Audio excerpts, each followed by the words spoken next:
Friday, everyone. This is David Evans and Jona Lemmonds with Let's Get to the Point. It is our esteemed pleasure to finally have with us Allison Weiss, Yay! principal and founder of CRE Recruiting and CRE at Work, whose business focuses on being an advocate for commercial real estate professionals looking for their next career steps. Today, we hope that Allison will share insights about her business and how it's transitioned since COVID. It's a pleasure to have you with us today. Thank you for having me. So excited to finally connect with you guys and to have this conversation. Yes, looking good. Happy end of March. I Yeah. think a lot of things were happening around all of us.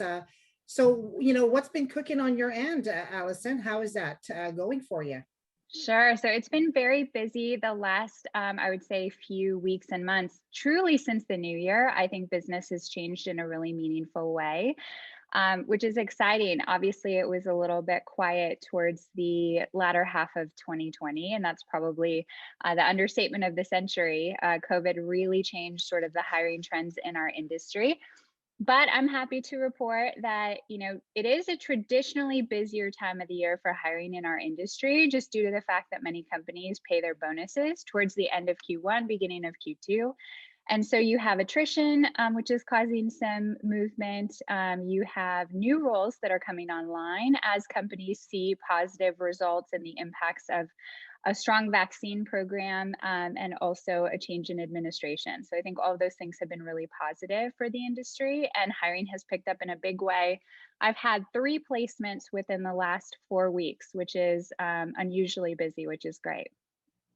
Yeah, one of those being, I think, a LinkedIn associate, Peter Cravatis, and he shared his insights to how you were instrumental, I believe, on Clubhouse, where you were able to help him make the right next transition in his career move. He had, joined a couple different commercial real estate firms, I believe, in the retail space in New York, and you were able to help him land or make the decision of landing at his next career place, and he just spoke highly of you. So it's something I hope to employ in the future, because it's definitely good to have an advocate, when you are looking for your next career steps in CRE. Absolutely. And, Peter had a decision to make, and Peter needed confidence in making that decision. So really all I did was ask questions and listen to his responses and help him to understand his unique value and what he brought to the table, and how to really fully convey that in sort of the last stages of the interview process, going into negotiations. And yeah, it was great. It was a great, sort of opportunity for me to help someone. As an unbiased third party, I wasn't working with the company who hired him. So I was actually able to jump in and say, here's what I typically see in the market. Let's compare that to what you've received. Let's talk about your options, and let's talk about how to have a really confident conversation about what your needs are to make sure that we get those met. Yeah, no, I mean, that's awesome. And definitely in markets like New York, or especially even here in California, where in CRE you have a lot of options. Yep. We're both fellow former Midwesterners. It looks like you're currently there, and the options are a little bit more limited in CRE. But especially here in Southern California, they are plentiful, and having someone to help you navigate the decisions of making the next career step is essential, to make sure you're being properly compensated when you make your next decision and they see your value. I think too, David, it's not just about compensation. It's about what are the values, what values do you possess personally, and what values does the company have, and is there alignment? I think there's so much more to consider than just compensation. It's, perhaps the opportunity for growth, the opportunity to manage and lead others. Everyone is really looking for something different. And so if you can spend some time being introspective about the things that are important to you, it's more than just a number on a page that you're negotiating. It's the opportunity for growth and development. Maybe it's, the opportunity for leadership, so on and so forth. So you really have to spend the time evaluating what's important to you, and what other than compensation. Compensation is obviously very important, but don't look at that number in a vacuum. Look at the whole scope of the opportunity. And there are other ways to negotiate as well. If you can't go higher on the number that you were given due to budgetary restrictions, maybe there are other things that you can talk about. Maybe they'll help to pay for some professional development. Maybe they'll invest in, helping you out with, a class or two that you want to take towards your degree. There are all sorts of different negotiating opportunities that you have that aren't necessarily just your base compensation or salary or bonus, but also investments in your future and your success with the company. You are spot on for all of that. I can't, you're a relationship that I wish I reconnected on this past summer instead of this past fall. Those are, and being in real estate coaching, that's something I've even learned even more and more is that, yeah, if you can't necessarily negotiate on one end, maybe you can negotiate on, further education or Mhm. some of the resources that they provide at your firm. To be able to, I guess, to be able to be tuned into the things that are valuable to you, more importantly, valued to you to succeed. Unfortunately, and you being in the and previously in the HR world for the like Marcus and Millichaps, too many commercial real estate brokerages still kind of work with an outdated modality. The Mhm. technology may change, but the approach doesn't change. Mhm. And if you have a mindset where you want to try different things, it doesn't necessarily always mesh with their business plan or their approach. So when you're going in and you're making negotiations, yes, it does go further than what your compensation is going to be. It's about being able to be at a company that shares the same values and the same business approach as you do as well. Yep, So absolutely. yeah. Always aligns. I mean, I think whether it's this world or the investing world, it's the same. Mhm. Yeah. Very, very similar. It has to be the values and how you align with that. I'm interested, Allison, take us through that. Like, how do you, because I know your HR background, but take us through those that are tuning in and wondering, how does that work in the real estate recruiting scenario? Take us through that. Like, how do you go about that working with someone that just inquired and is interested? Maybe kind of like take us through that and encourage those that maybe to reach out to you. What are the Sure. steps that you take them through? Absolutely. So I think it depends the level of career that you've achieved. So an entry level person to the industry is going to get wildly different advice than somebody who's maybe mid career or senior level in their career path. So what I like to do is just get to know the individual. What are they looking for? What's most important to them? What do they feel like is missing? Why are they looking to make a move? And try to understand sort of the key motivators for this person. Again, for everybody, it's going to be different. Some people have maxed out from a compensation standpoint. Some people have maxed out from a growth standpoint. Maybe they're the second or third in command, and the people who are above them have at least 20 or 30 years left in their career and don't appear to be going anywhere. So I think we, sort of create a comprehensive sort of look at what is important to this person, what they're ideally looking for, and then also think about what that goal is, not necessarily what's the next position, but what do they want their life to look like, and reverse engineering that. So if they're looking for more freedom and flexibility, if they're looking for sort of unlimited income potential, or if they're looking for a director or senior vice president title, whatever the goal is, we can start today taking baby steps and initial sort of actions on making that goal real.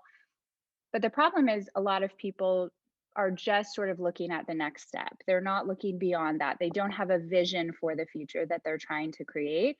And so if we can lead people through that sort of visioning process and understand what the end goal is, I can say, okay, here we are today. Here's your existing skill set.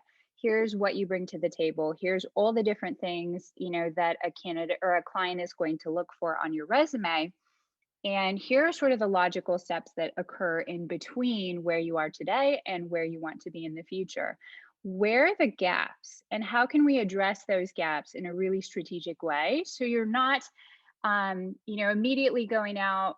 A lot of people's initial reaction to this is, let's say you're a VP and you want to be promoted, and you notice that a lot of your other peers who are in similar positions have maybe an MBA or an MSRE. Your immediate reaction might be, I need that degree, before I can get promoted. Well, let's make sure that that's actually the case. I think that's one, a huge investment of time, money, so many different things. So we want to make sure that we're being as strategic as possible to help you to achieve those goals, but that we're also not looking for outside things to give us permission to go out and do the things that we might already be capable of. And I know I've said a lot there. I think it's just basically a dialogue. It's getting to know the person. It's doing, sort of that visioning process of what they want for the future. And then it's addressing the gaps along the way and helping to coach people over and above some of the limiting beliefs that they might have about their future or what's possible within our industry. So it's a mixture of coaching them and advising them at the same time. It's like, I can't really work with you unless you've done ABC type scenario, right? So yeah, it's kind of it's resonating with me because it's very similar to, like I mentioned, the investing world. It's like, if you don't have a vision, we may not be the right partners for you, we can't advise that, and they haven't even figured that out. So that's really interesting. Go ahead, David, you were mentioning something. Yeah, no, I was going to say those are some great insights. It's fun. I was having a conversation with my wife earlier. Yesterday, it was on this Zoom conference. It's a CRE conference that's hosted by a real estate investor and attorney based in the Bay Area. And, he just seemed very savvy and sophisticated. And a lot of what I kind of picked up from him and other people who are really successful in the business is that they may have their JD. So I broached the question with my wife, and who's an attorney, not in real estate, but I asked her, like, what do you think about me going back in my JD? She's like, absolutely not. It's the cost of it is, the cost of it's too massive. It's not, more than anything, but it's always those things where you think that if you add this designation, then your business will pick up. I'm a part of the Los Angeles CCIM program as an associate member. And my goal is to be a CCIM designee at one point. But the question, but it doesn't necessarily, not necessarily a correlation between having that designation and selling real estate. It just shows people, it's just a burnishing, for lack of a better term. But more importantly, you spoke to a lot of good things about the importance of self-coaching in addition to helping somebody make the right decision, because finding those gaps and strengthening those gaps are essential before you go jump into the next position or jump into the next accreditation to go pursue the next position. And I would say too, to talk about the CCIM for a second, because I think it's a great example of one of the more reputable designations you can get. It's a harder path. It's a more difficult sort of goal to attain. The CCIM is great, but I think it's what you do to maximize your opportunity within those courses and within the network, and to use that sort of continuing education as a tool to open doors and build bridges and relationships.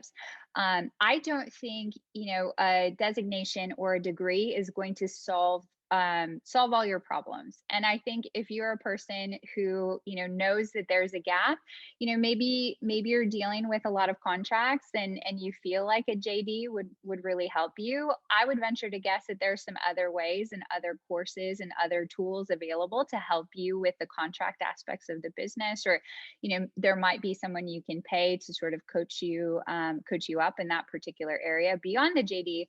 I just want to make sure that we're not making these huge commitments, these huge investments as a way, again, to give us that external approval or permission. I think sometimes the gaps that we have are, much more simple. Could be what's holding you back is public speaking. And so Toastmasters might be a good way to go. Or, starting to record and create your own video content online that demonstrates your expertise.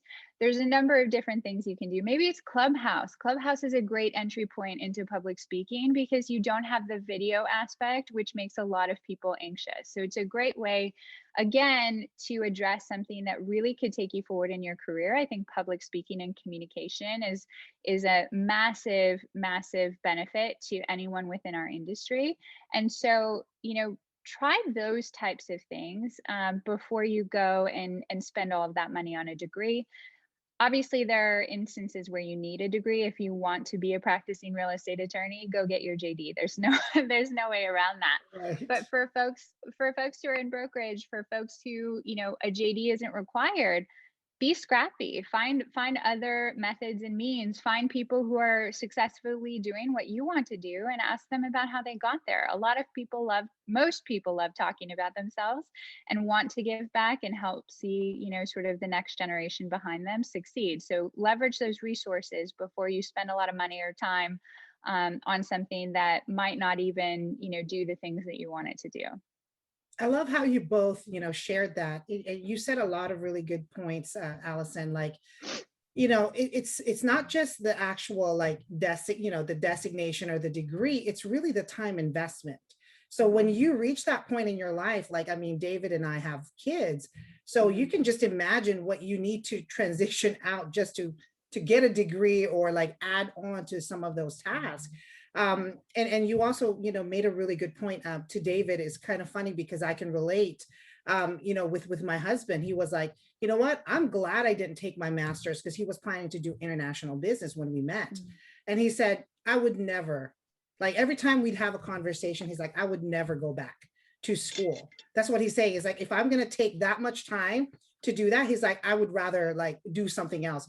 And to your point, Allison, I think it's the hack. Like you said, go to Toastmasters, use Clubhouse. I feel like that is a great, like, free resource to just get your speaking, confidence up and going. So, I just kind of wanted to chime in on that, because I think a lot of times we kind of get lost in the idea that we need to have certain things, kind of lined up before you can do something. And for me, like, I've learned how to not only like work with mentors, but to give back. So it's almost becomes a partnership. So in the investing world, you don't do it by yourself. It's a team. So, I think for me to not go back to school was probably one of the best things I've done. I mean, maybe later, maybe I would, but you never know what happens in life. So really good points, both of you, because I think now for where COVID has taken all of us, the virtual world too. I mean, everything is available online as well, right? So, YouTube is a good, resource as well. So, I mean, what do you, go ahead. Sorry. I was just going to say, Jona, that's one of my favorite things to tell people, is that everything you ever want to learn is available to you at your fingertips for free on the internet. You just need to go seek it out and you need to apply it. And at least for myself personally, before I went on my own entrepreneurial journey, I was a big researcher. I was someone who thought, oh, I need to learn this and then I'll be able to start my business, or I need to get this level of understanding of financial concepts and then I can start my business. Those things are all great, but I think they delay the inevitable. They're sometimes a means of procrastination. And to me, it was me sort of wanting to overcome that fear of getting started, putting myself out there and taking the first step. So if you're listening to this today and you're in the middle of doing some research, or you're in the middle of going through a certification that you think is going to get you to the point where you're going to feel comfortable to get started on what you really want to do, there's never a good time. You're never fully comfortable. It's always going to be a challenge, and it's better to just start today. And truly, as a person who is always researching, I probably read books, read articles, followed along on social media with my favorite entrepreneurs for 10 years. While working in the corporate world, that didn't work for me in a lot of different ways, but just felt really held back by the fear. Once I got started and once I made that decision, this is what I'm going to do, this is how I'm going to move forward, that fear was sort of replaced by a peace and a calm that I finally had resolved to go forward and try to achieve my dream. And if I'm going to take a bet on anybody, I'm going to take a bet on myself. Yes. I'll figure it out along the way. And I have great people around me that I've been pouring into for years and years. So the support that I received back was tremendous. And that helped me to overcome a lot of my learning curves. Is the people who I had provided support and resources to, the last 10 years, the friendships that I had made, those people came out in droves to help me in a way that a degree or a certification never could. Well, you said the key word, learning curves. Yes. right? Like it happens every day. I don't think it has a limitation. I think it's going to be continuous. And you said a very important piece, which is you got to pour into that, however way, in whatever way you want to surround yourself. That's important, because I think in the long run, that give and take to support one another, whether you're in the real estate industry or not, I think it's very holistic to think that you can do that. It's the approach, the environment. I'm in the same. That's why I'm like nodding, because I'm like, I cannot overthink anymore. I used to Yeah. be like that. I used to go, nope, I got to prepare everything. And you know what? I learned a lot from my husband, because he's supposed to be the analytical person because he's in tech, but he's also in real estate. So, the mind, right? Like you've got to have certain things organized, but he's the one always telling me, is like, why do you need everything to be perfect? Yeah. And so that's what I was like, yep. So I changed that. I think it's been 2.5 years. It's almost like therapy for me. Like, let's just go, wing this, wing that, do impromptu meetings. So, to someone that could find value on this, I think, just to encourage you and tell you that it is COVID time. So it's exposed us. There's no reasons, there's no excuse. I think it's just really finding that path that aligns with you and kind of just going for it. So, I mean, what do you think, David, with what you're doing? Do you do a lot of impromptus as well? So, to that point, I'm finally breaking through the over analysis stage, and to both of you guys' point, being over prepared, you missed a lot of opportunities.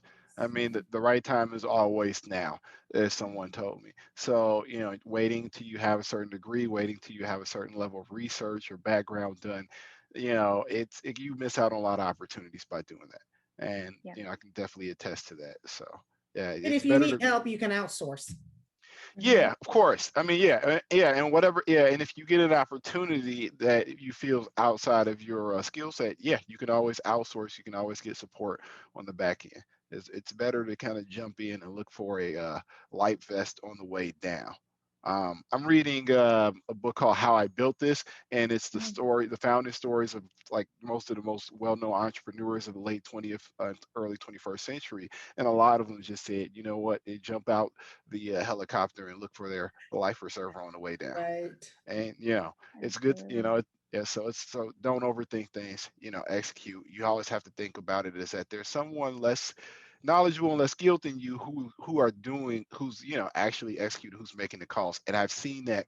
To your point earlier about mentorship, is that I've spoke to brokers who are 9-figure producers, and some of them can't articulate what they do well. The point is, it doesn't matter. It really, or their process.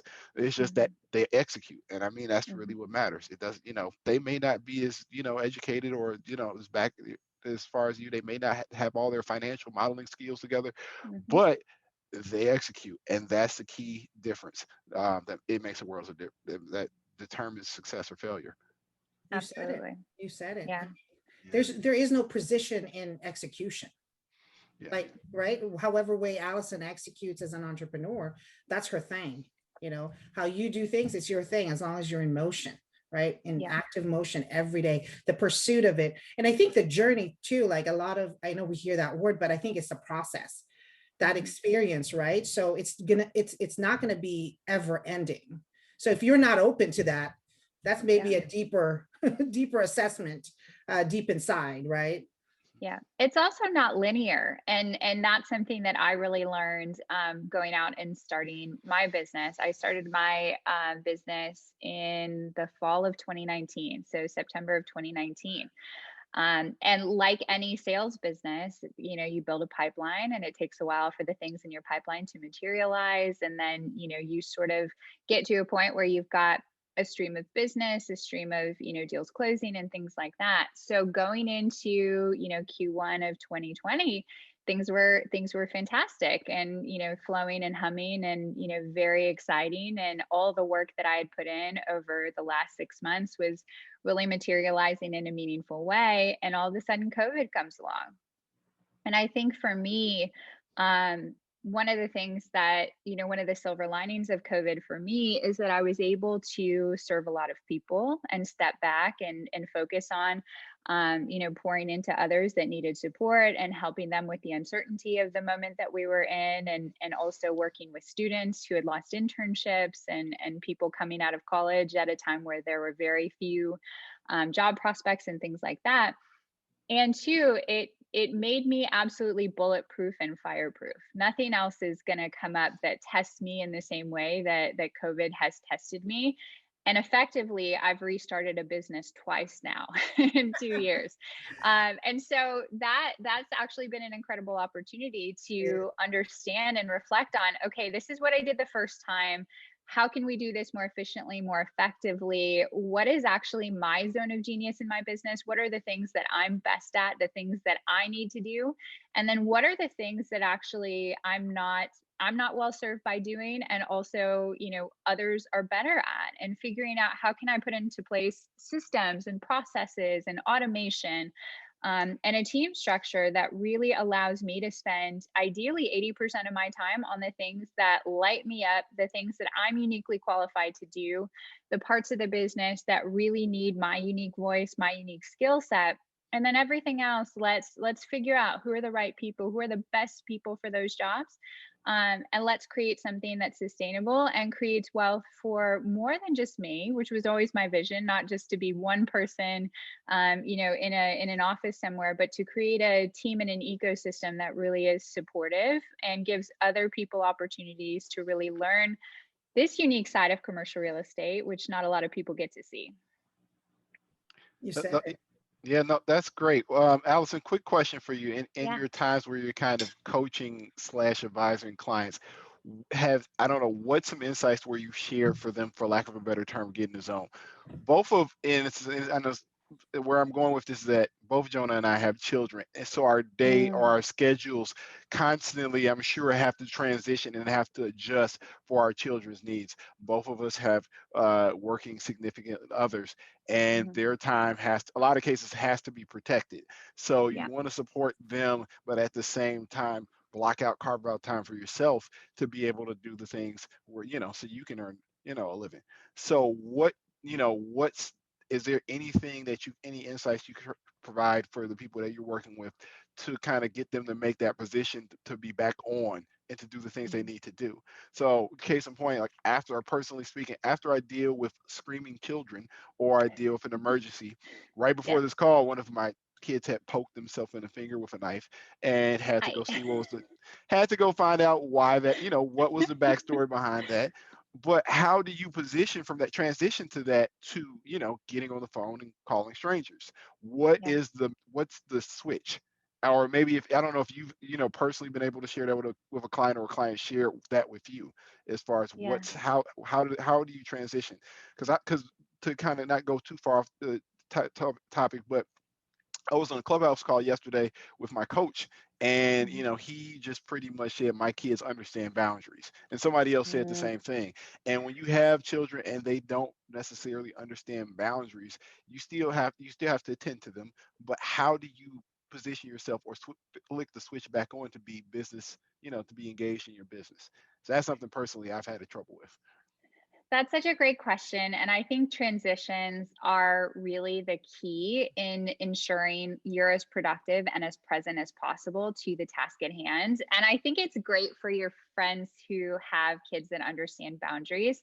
Um, from my perspective, and from phone calls with candidates and clients with those things in the background, with kids, with dogs, with busy households, and remote schooling, is that this time has really injected a lot of chaos, and it's been a challenge for a lot of people who, especially me, I can relate as someone who had a studio apartment in LA and had dogs and things like that. All of a sudden working from home, my clients, my candidates, the people that I was working with, my colleagues, could see my life on full display. And so one of the things I would say is embrace the chaos. Do not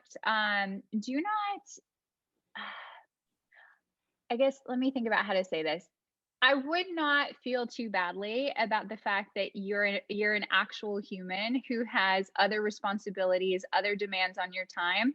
So do I, so does Jona, so does everybody else in the world. And I think the people that, strive for that perfect sort of disconnection between who they are at home and who they are at work, um, are probably less happy than those of us who try to integrate, who try to integrate and put together all sides of our lives and personalities. I think actually, the humanization that has occurred, and me understanding and seeing some of my clients' kids and pets and homes and things has been a positive. And I think too, as somebody who's been on a digital nomad journey for a while, for about 6 months now, those sorts of aspects and letting people see that helps them to understand more about who I am as a person. It builds and strengthens relationships, it gives common ground and all of those things.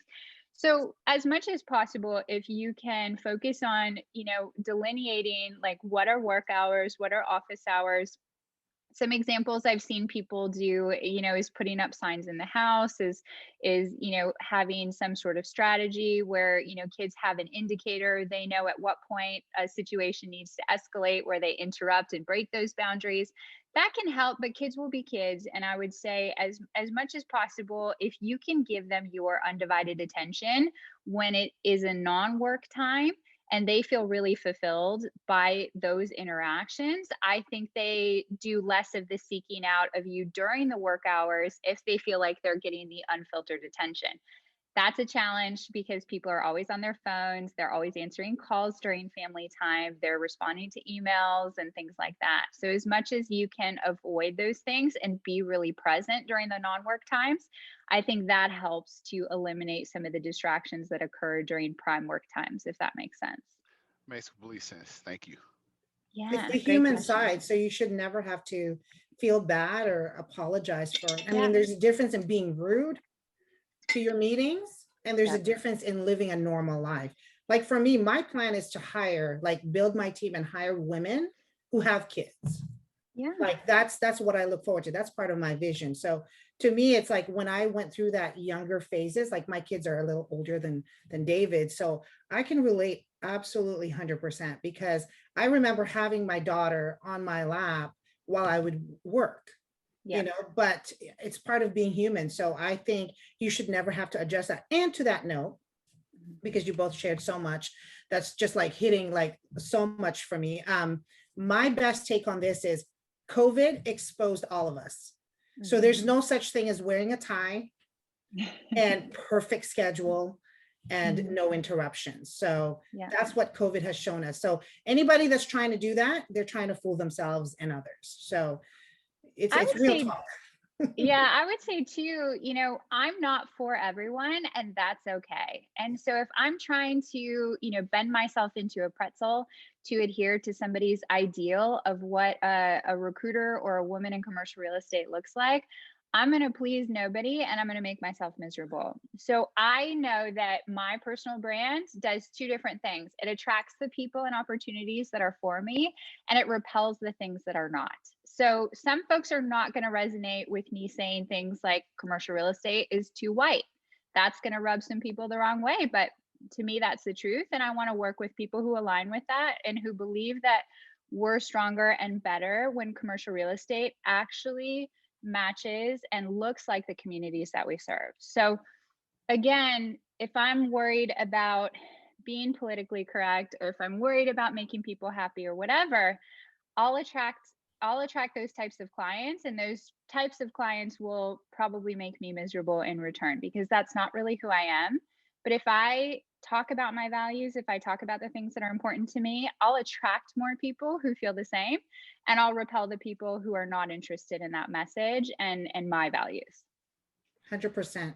Yeah. 100%. Same in the investing world, being in the syndication world, being where I'm at. I mean, you need diversity. Yes. So, you can't expect somebody that looks like you and dealing with somebody that doesn't look like them to feel, right away, like, okay, we have a relationship. It's tough. It's a tough scene. It's a tough movement. But then again, it's not to be politically correct, but I'm all about diversity as well. And that's beyond race and gender for me too. Yes. For me, it's like all walks of life. Like what background do you come from? Like, did you come from a high educational background? Did you come from a self-taught background? That to me is what I look for, because I think the strengths are in there. And I think, the leadership side of it, like for you, Allison, is to bring the best out of that. Yeah. And it's the same in the investing world. It's to bring the best out of that opportunity so that others can have the same access. They may not know that yet, and that's why there is a gap in the wealth creation world, Yeah. because no one feels like it's a responsibility. But at least in my own take, is it is a responsibility. Everyone should know about financial education. Everyone should have access to that. It should be free. Like you Yeah. said, everything is accessible online, but the seeking of it, we need more Yeah. encouragement, and really work on the mindset growth, because we can have all the information, but not everyone's going to feel comfortable to dive into that and feel like, right, I can start real estate investing. And then all the Yeah. clutter that we get on social media doesn't help either. So Yeah. there's a gap, there's missing pieces. And I just feel like what you're saying, I can relate, but just on this side. But it really is not any different, Yeah. I in think too, you mentioned access. Access is certainly important. I think also representation, seeing yes, people who look like you, who come from where you come from, who yes, have had similar experiences being successful. I left companies when I realized that there weren't female executives. There weren't people who, had power within organizations. And I looked around and thought, that's not possible here. I see, the women who are elevated and the positions that they're put in, and I won't put myself in those positions. And so I think that's maybe not a universal thing, but I do think, we look for people who we can identify with. And if we don't see them in certain places and spaces, and in high income earning roles within our industry, in, positions of power, that can be disenchanting. That can make us feel like it's not possible, or it's not something that we can achieve. So I do think that, as women, and as, people from diverse backgrounds, diverse educational background, all different types of diversity, as they sort of elevate in their careers and they achieve more success in our industry, I would love to see everyone share their stories and be really open about their journey and their path, and what their challenges have been, because it just proves to the next generation that it is possible. And two, those of us who are blazing trails, as long as we are doing everything that we can to make sure that the people who come after us are not crawling on the same broken glass as we had to crawl on. I think that to me is what keeps me fighting every day for candidates and for companies to really make positive changes and decisions within their organizations to ensure that commercial real estate is a great industry for everyone, not just the majority. It's inclusive, and to Yes. that point, you hit on a lot of great topics. But to that point, it's funny you mentioned the lack of inclusivity in commercial real estate. I was on a phone call with one of the top producers over at CBRE, just picking his brain how he got there, and he asked me what firm. He wasn't really familiar with the firm I was with, and he was like, well, one of the things you may want to do is join a better known firm. And I was like, well, at some point I tried to join you guys, but there wasn't any space in the, investment sales roles for Hmm. someone like me. So, I could, so there, this is this is part of the reason why I'm at where I'm at. Um, but also, for even more importantly, the lack of diversity in commercial real estate, especially in the brokerage world, I think is really, like I said, like that there's a minority and women. And to be honest, in my previous career, a lot of my best supervisors and leaders were women, and that's something that I kind of envision in my personal future. And that's as either leading a brokerage or being a part of a brokerage where there's female minority representation, because unfortunately that's something that we don't have yet, even in a place as diverse as Southern California. We Yeah. don't see that just happening yet. Unfortunately, a lot of what I see in real estate sales is that women tend to lead residential firms. They don't lead Mhm. commercial real estate firms. I don't necessarily know if that's being blocked by a glass ceiling, or if that's just more of a comfortable issue where being comfortable. But I wish personally there was a commercial real estate brokerage firm. My mentors, all my commercial real estate mentors actually are female. I wish they were in the brokerage space at the head of a firm. because Yeah, that's something that would be a compelling, position for me to personally make my next steps in my career in investment sales. for sure. I have a group that I started a few years ago just because I wanted more female friends who are sort of at the same level in their careers within the industry. And a lot of us grew up in brokerage and left. And one of the conversations that we were having the other day is, and this sort of spawned out of a conversation that I had with a candidate who, was building her family and went out on maternity leave. And when she came back from maternity leave, she had an issue with her senior broker not paying her on the deals that she had sort of, sourced and stewarded while she was, still working. And then she went away, had the baby, took maternity leave, came back. He didn't want to transition those clients back. He didn't want to pay her, what would have been her share of those deals that ultimately were closed while she was on maternity leave. Anytime you are in a pipeline driven business, and this is true for me too, if I had to step away from my business and what I was working on, eventually within just a few months, if I wasn't replacing every single deal as it was being closed, my pipeline would completely dry up and I would have no income. And that's true for brokers. And so that's why I think it's challenging. The major brokerage firms are just now working on policies and procedures. For instance, one of the top firms just put into place the fact that you will be frozen from a title perspective, which is a great thing, right? You could go out on maternity leave as a senior vice president and your production changes because you go on maternity leave and all of a sudden you're a vice president now. That's the way that it's been at that firm up until today, like 2021. So it's wild to me that these sorts of issues have not been addressed. But to me, those are the causes of why women leave brokerage, why a lot of people start their careers there but don't finish their careers there, why women aren't in leadership positions in brokerage, because we haven't solved that problem. No, no, I totally agree with that. And to kind of piggyback off that, my wife works for pro bono counsel for a firm, and she's going out on maternity leave for 5 months. Her job will still be there. There's nothing, unfortunately for her, her workload is not changing. But the point is, she has those protections that unfortunately the real estate industry still hasn't, come along with to, provide those same support for women. And Yeah. yeah, when they go on maternity leave. Yeah. The good news is when this big firm tends to put policies in place, the other firms tend to have to compete with that and put similar sort of measures in place.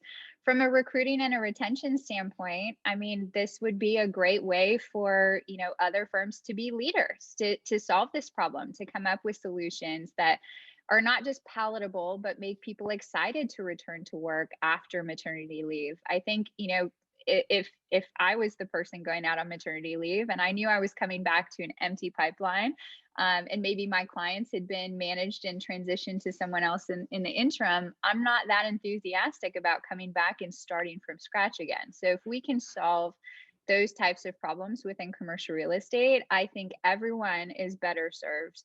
Not just women, but men. I think men benefit having, gender equity in the workplace too. The idea that equality benefits just women, I think is absurd. The companies that have women in higher leadership positions, women on their board, women in C-level positions with the organization, financially outperform other organizations. And there's surveys and statistics and studies on that reinforce that point. So it doesn't make sense to not address this issue. Yeah, agreed. More importantly, more even than that kind of the financial performance of the, Mhm. the firms with women at the helm being more, in my position, it's more of a thing that it's more of a benefit being that you just feel like better or more progressive places to work more than Yeah. anything. I mean, that's really what it comes down for me personally in the role as a brokerage. Not the company's overhead, or bottom line is important, but as a broker, being able to fill in a place that's comfortable and inclusive and that you see other people who look like you or maybe have Mhm. shared experiences as yourself. That's really key because especially in a COVID environment, it can be even more, I guess alienating for lack of a better term. When you're Mhm. on a Zoom call and you see no one that looks like you. Absolutely. And I think too, there's a lot of people who felt some relief being able to be physically out of those environments for the last 10 or 12 months. I think there's a lot of people who are thinking about the future and having to go back to the office, and they're frustrated or concerned, or they don't feel excited or maybe even safe in returning to their work environments. And I was actually lucky enough to comment on a piece about returning to sort of toxic work cultures in commercial real estate for BizNow just a few days ago. And so I think, this is a really crucial point in time for companies. Adversity is really where you make or break trust, in my opinion. And so companies that haven't navigated this situation, and it's not just COVID, right? It's also all of the social justice issues that have happened during COVID.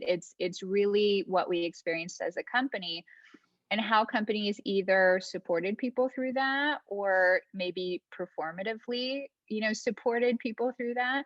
And I think that, companies who are really thoughtful about talking to their teams about what they need, how they handled work from home, what aspects of work from home worked for them, what challenges they experienced, et cetera, and take all that information into account, as opposed to just putting a date on the calendar and saying 100% back to work on this date and everybody at the same time.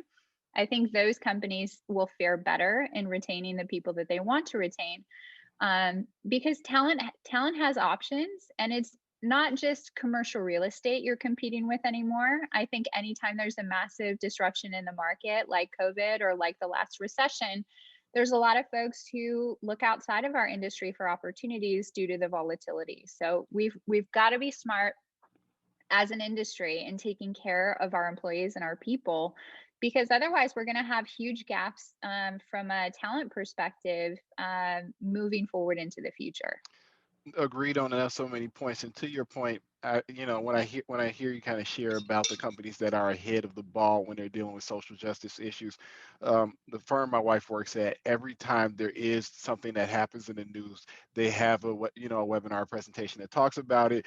They, I guess they have like Zoom lunches, so they'll send something through Postmates in the mail to her, or a cookie, Yeah. something to connect them, to make sure they're still connected to the employees, even though everybody's working from home.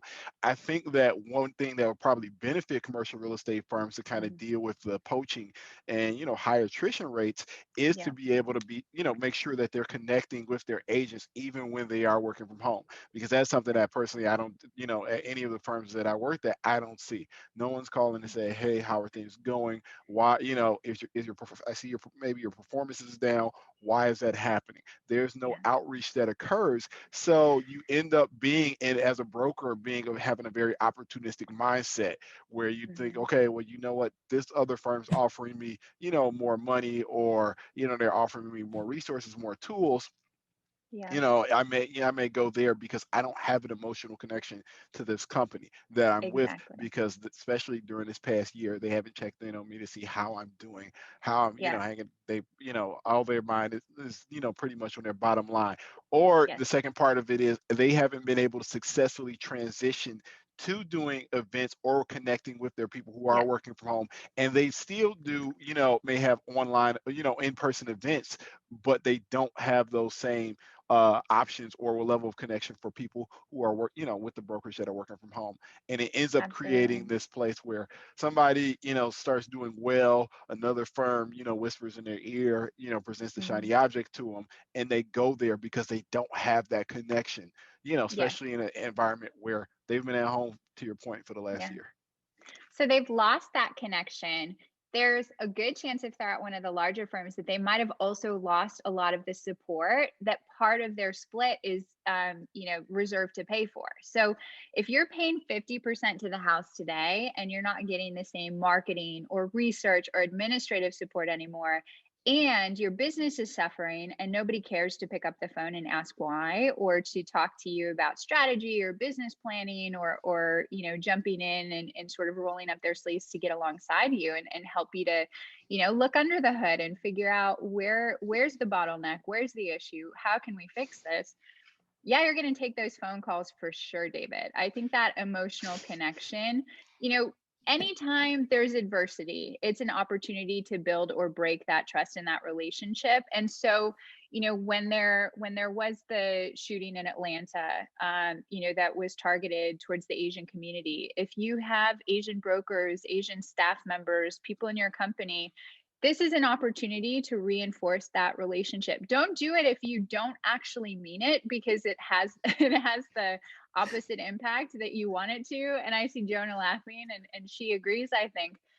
But I just if know you, it. I yeah, just know what you're yeah. saying. Yes. And that's the thing. I think, authenticity is so important right now. And if you truly care about retaining your people, if you truly care about what it's like to be an Asian in America right now, you can pick up the phone and you can have a human to human conversation. I'm not saying, ask that person to, do emotional labor for you or make you feel better about, your feelings about the incident. I'm just saying, checking in, doing a act of kindness, or a gesture, or making a donation in the person's name or on their behalf to an organization that they care about. They're really small, simple things that you can do. Unfortunately, what I see, and it's funny because there's a direct correlation between the companies that do this and the companies that I hear the worst horror stories about, is they're like, ooh, let's put up a social media graphic and let's use that hashtag and let's, again, Jona's rolling her eyes, because I mean, this is unfortunately what our industry is guilty of, is really performative acts around diversity, around social justice, around equity and inclusion, and all of these things, rather than doing the day-to-day outreach, the phone calls, the programming, the support. It's easier to put up a slick and shiny social media graphic to check that box, like, oh, we're friendly, to Asians, we're friendly to women, etc. um I got yeah, and I'm sick of it. I have a great question for you. Yeah. So how do you, because I'm thinking at my firm we have 3 to 5 Asian American males at my firm, Yep. and principals, all the principals of the firm are white men. So how Mhm. do you have that conversation as that and still come off as I guess genuine, and not going into, because and not going into the mistake of seem like you're pandering. I think that probably would be, for those two out there who genuinely are touched by it, but they may look like, for lack of better terms, the perpetrator of the crime. Yeah, How do you, I mean, it's a real question. I'm, it's because true. It's it's a, true. I mean, it kind of is what it is. Yes. If Yeah. if you're principal of a firm and you look like the perpetrator of the Yeah. person who's committed this crime, Yeah. how do you go and say, how do you reach out to your Asian counterparts, to your Asian super employees, and say, hey, you know what, I'm sorry this has happened. Is there anything we can do to make sure that at least the firm knows that this is not acceptable and not seem like it's pandering? Yeah. I think it's difficult to do if you haven't established that common ground and this is your first point of outreach. And so Yeah. I guess what I would say is, it will look like you're pandering if you haven't had conversations like these before. But I think, the Chinese proverb that is one of my favorite things and is in my head always is, the best time to plant a tree was 200 years ago. The second best time is today. There's no reason that we can't start having these conversations today. And there also is no need to be perfect. And I think this idea that we have to have these perfect conversations and that we aren't going to make mistakes is not real. So we need to let go of our fear, and step into that discomfort and be willing to be vulnerable and to say things like, I know we haven't had a conversation up until today, but with all of these things happening, I feel like we can't continue with the way that things are. And I don't know the right words to say. And I'm concerned that I might offend you. But I want you to know that I care about you as a person. I'm sorry that these things are happening. And I want to make a statement to you and to the company that we're not a place that will tolerate any sort of, if it's Asian hate or whatever. We won't tolerate an environment that allows these types of incidents or language to perpetuate. So I think owning that, if you haven't had conversations with this person up until the point, owning that was a mistake. That was something that you didn't understand up until today, the importance of, but moving forward, you want to change, and this is how you're going to change it. And again, you're better off not having these conversations if this is not really how you feel. Do some self-reflection, because having a conversation to check a box is completely disingenuous, is going to do more to alienate the person than not saying anything. But again, you have to let go of your sort of fear over failure and mistakes. You will say the wrong thing, perhaps. You will make a mistake. Nobody is perfect. But if you're willing to be vulnerable and say, I made a mistake by not having this conversation earlier. We made a mistake by not saying something earlier, or having a policy, or whatever the language is. I think that level of vulnerability, in my opinion, and Jona and David tell me, like, if you had a conversation with your manager that was what I just sort of mirrored, would you feel supported by that? Oh, most definitely. I mean, yeah, no, I mean, yeah, no, that's the perfect approach. That's a great approach. I don't know. I think the challenge with commercial real estate brokerage is that even the ones who firms, even the ones who are, I guess hiring, black and brown, Asian, brokers amongst their midst, is that they still haven't figured that they still need to adjust from a culture, and women to that matter, Yeah. they still haven't figured out a way to adjust for culture. Their Yeah. mindset is like, hey, hey, we'll let we are agnostic towards race and gender, but you're here based upon the premise that you can perform, and these are the if we provide you with X amount of tools, these Yeah. the expectation is that you perform, and your cultural sensitivity is not a priority a lot of cases. Yeah. Well, I don't love, and I think most people recognize the flaws in the "we don't see color, we don't see race" sort of statement and conversation. What I would suggest is, if brokerages or companies within our industry really care about this, that they hire experts, and they hire, people of color, women of color, to do this kind of work within their organizations.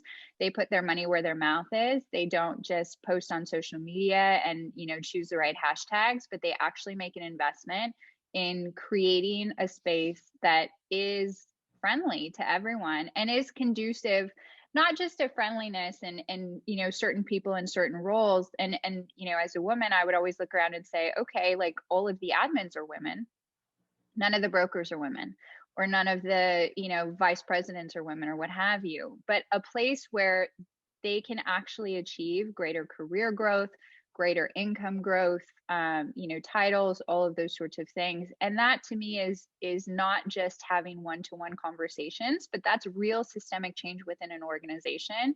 And to me, that doesn't change without an expert coming in and helping you through that. And it's not, a $10,000 speaker once. This is an investment, ongoing work, ongoing examination. It's opening up dialogue, and it's really, it's work that also really never ends. And so organizations need to commit to these types of changes. And if they're not going to, I wish they wouldn't post on social media like they do care, because to me, caring is action. It's yeah. Yeah, I mean, it definitely comes off as it comes off as I won't say not disingenuous, but not a whole lot of thought put into it at the least bit. Yeah. I think, like Garland would say, full circle. Yes. Continuous. Yes. And just to thank Clubhouse before we conclude, diversity growth always wins. I think we're in a new decade, and I think it needs to be a lot more progressive. And I think, to your note, Allison, I think the acknowledgement, it has to start there. I've been in conversations on Clubhouse where we were kind of tucked away in that, whether you're a working mom in real estate, whether you're a female. So it's quite interesting to see that the acknowledgement is still the big challenge for a lot of people. And so I just want to, kind of conclude on there, because again, we want everyone to find us on LinkedIn. And if you want to connect with Allison, share where you can be found actively. Sure. Yeah. I'm Allison S. Weiss on LinkedIn. I spend my whole life in LinkedIn being a recruiter.